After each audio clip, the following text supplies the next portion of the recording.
அப்படின்ட்டு இது உள்ளே வந்துட்டேன்னா வெளியெல்லாம் போக முடியாது. கடவுள் உனக்கு புரிஞ்சிச்சின்னா நினைக்கிறதெல்லாம் இல்லை, அங்கே தான் இருப்பேன், அங்கேயே தான் இருப்பேன். புரியுதா நான் சொல்கிறேன்? நினைக்கணுமா அங்கே இருக்கலாமா? நினைக்கிறதுன்னா நினச்சிட்டு விடுறது. அம்மா அடுத்த கேள்வி கேட்பேன், எப்போ நினைக்கன்ட்டு.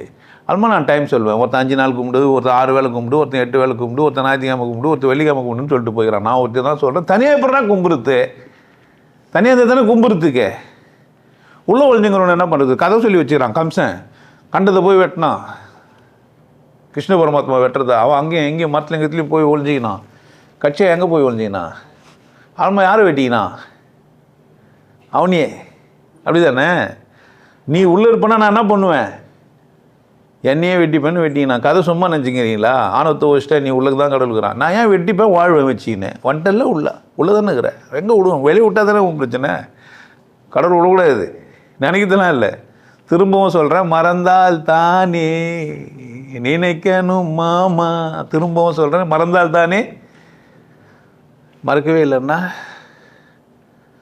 அந்த எச் ராஜா அரசியல்லாம் பேசினபோது சொல்லுவார், எவனுக்கோ ஒதுக்கி டெய்லியும் காலையில் குட் மார்னிங் சொல்லுவான், காலையிலேருந்து பொன்னாடிக்கா குட் மார்னிங் சொல்லுவான்னு. ஏன் யாரை கொடுக்குற?